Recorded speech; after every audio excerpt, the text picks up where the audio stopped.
Everyone, this is Eddie with DK Pittsburgh Sports. Just wanted to let you know before we get into Steelers today that this show, as always, is brought to you by BetQL, the only app that you're going to need to make smart bets and get an advantage over your sportbook.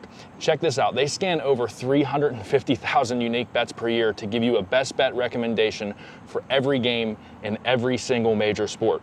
It covers everything: spreads, over-unders, player prop bets. Not only they got you covered on every bet, but their algorithms look at historical performance, matchups, weather, injuries, coaching, and so much more. They give you in-game line movements so that you can jump on bets in real time. It's sharp data to see who the pros are backing so that you're not left behind. So if you want to get started right now, you can do one of two things. You can go to try.betql.co/DKPS, or just make your life easy and download the BetQL app. Again, that's try.betql.co/DKPS if you're going to go online. Enter code DKPS at checkout for 25% off any subscription, or if you use the BetMGM offer, you get a free year of BetQL. BetQL's best bets algorithms went 13-2 on 5-star bets for the Week 1 NFL games between Thursday and Sunday. So you definitely need to take advantage of BetQL now.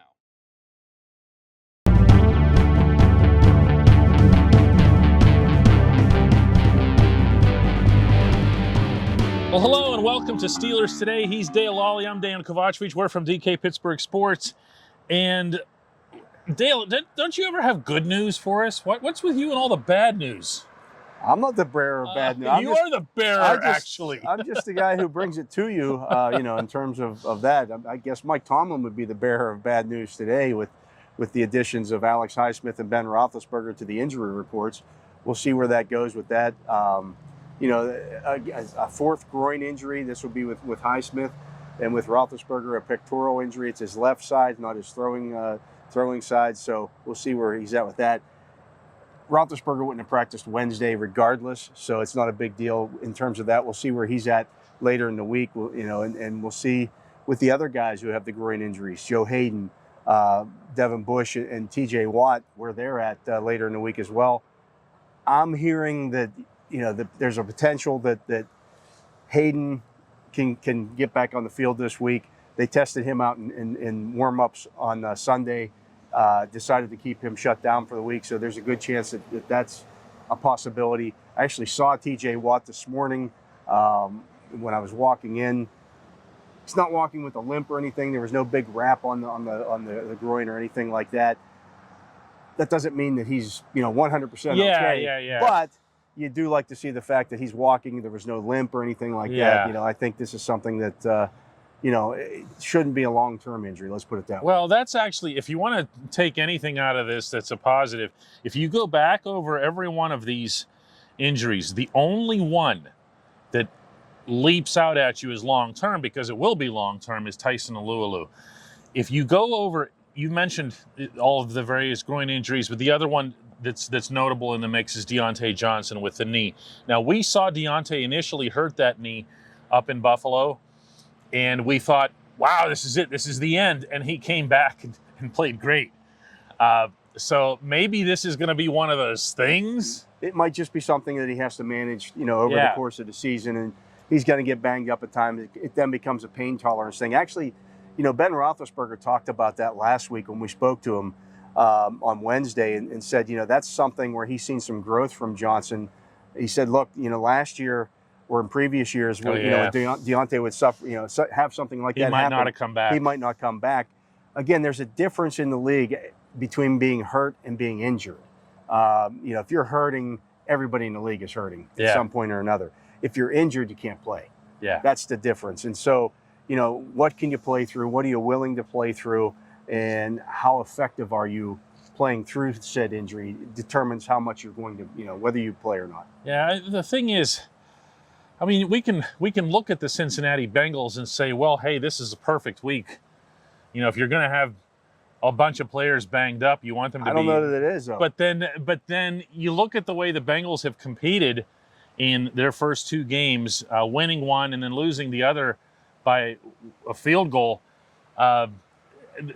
No, especially in facing Joe Burrow, I'll say this, and Mike, I said this after the game on Sunday, and I'll say it again here, and Mike Tomlin also said it today.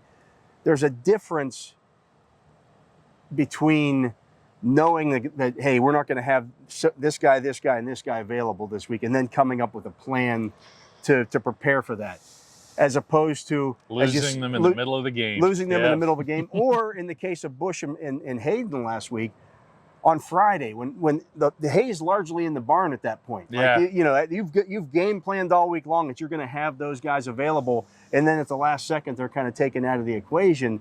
You can change some things quickly. You do have a little bit of time, but it's not like knowing on Monday, hey, we're not going to have these guys available. It really throws the coaches. And all you need to know about that is that when we were up in Buffalo, after the game, after this really, really big win, right? Tomlin, one of the very first things he brought up when he was talking about overcoming adversity was the fact that they had found out in warm-ups that Robert Spillane had hurt his shin. And you could tell that it really... Now, Spillane wasn't even set to start that game, but it throws off everything that they want to do. And it used to drive them nuts about James Conner more than anything. Oh, yeah. It was that he'd get hurt in games. And like, really, dude? You know? You got his 5 carries this week, and now you're going to stand on the sideline for the rest of the game. When we came into this game, you've already made your inactives at that point. So it's not like you can bring more guys up to take that guy's place. So you're kind of stuck with what you have, and it just affects everything that you do from there on out. As we saw against the Raiders, you take TJ Watt out of the equation. You take Tyson Alualu out of the equation. Isaiah Buggs got nicked up a little bit in that game, but then came back in. All of a sudden, that rotation that you were using becomes just these guys. Oh, yeah. And they get worn down in the fourth quarter. That's why you use that rotation. Yeah, in particular, Cam Hayward. When we come back, we're going to talk a lot about this defensive line. Stay with us. Welcome back to Steelers Today. He's Dale Lolley. I'm Dejan Kovacevic. And Dale, I mentioned just before the break, defensive line. It's actually the whole defensive front that's in jeopardy. Really, now. I mean, if you look at it, there's a potential that you're not going to have Watt and Highsmith this week. You already know you're down Alu and Stephon Tuitt.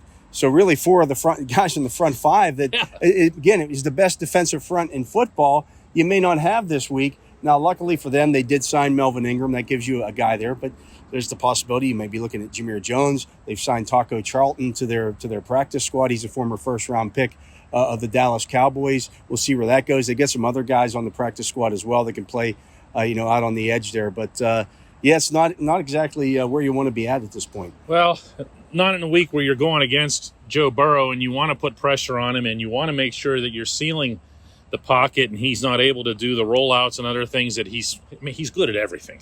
But I'll say this, he's been sacked already this year once every 7 pass attempts, which is way too much. Yeah. I think that they'll get pressure on him regardless of who starts the game or who plays in this game. The thing that concerns me, if I'm the Steelers, is Joe Mixon.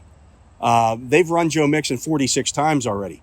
He's one of the league leaders in rushing attempts, and he's second in the league in rushing yards. They can't let Joe Mixon get rolling because then it takes away from what you're able to do on the back end. Yeah, this is when you start looking at some of the names that could replace the players who would be out. On one hand, there are a couple of guys that you and I know had good camps that we like between Buggs if he's okay and Carlos Davis, who the Steelers internally, by the way, just love this guy and his athleticism and all that. Ingram, you mentioned, is obviously a big component.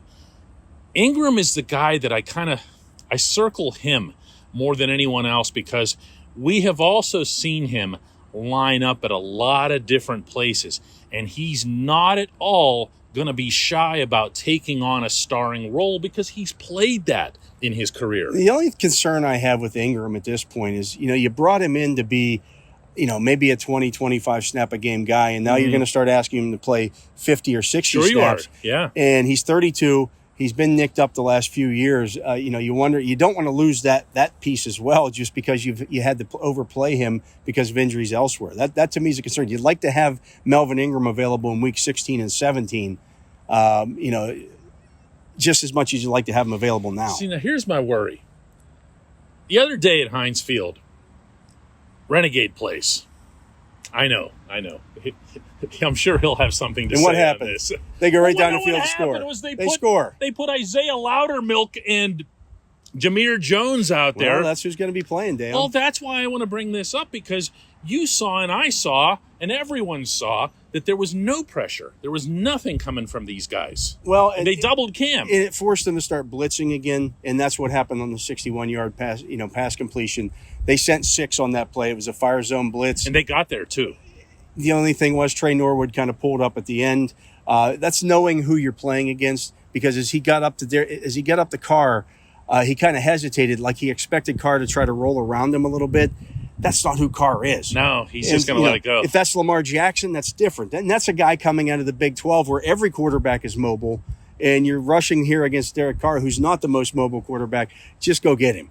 But in that situation, it's a learning process for everybody. The Steelers are 1-1, right where everybody thought they would be after 2 games this year.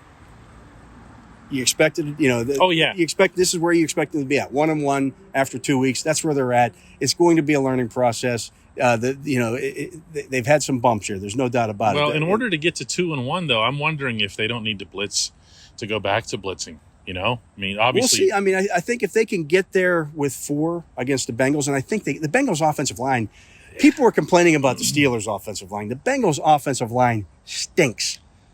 Yeah, but you're saying that, but you also just told everybody that Mixon has got these rushing yards. Mixon is one of the top 5. He's really good. He's a top 5 back in the NFL. Yeah. He's one of the guys that you point to and you say, hey, that's why the Steelers should take Najee Harris here. Top running backs get yards regardless. Mm-hmm. Now, you might say, well, why isn't Najee Harris doing that now? It's game 2. Let's give him a little bit of time here to find his footing. We're starting to see flashes. And carries. Yeah, we're starting to see that's flashes. The other. I mean, let's keep in mind that he's had, was it 26? Something like that. Something carries. Like that, yeah. I mean, he hasn't really run the ball, Right. And when he's gotten the ball in space, as you saw in the 25-yard touchdown the other day, he's made stuff happen. Yeah, so. do more of that. Get him the ball in space. Throw him the football more. That's space. That will loosen up everything in the running game as well. Instead of crashing the line of scrimmage when they think there's going to be a run, play action to Najee Harris and let him go, outrun a linebacker who's crashing the line of scrimmage, toss him the ball, and he's into the secondary. That works too. Yeah, no question. Thanks for watching.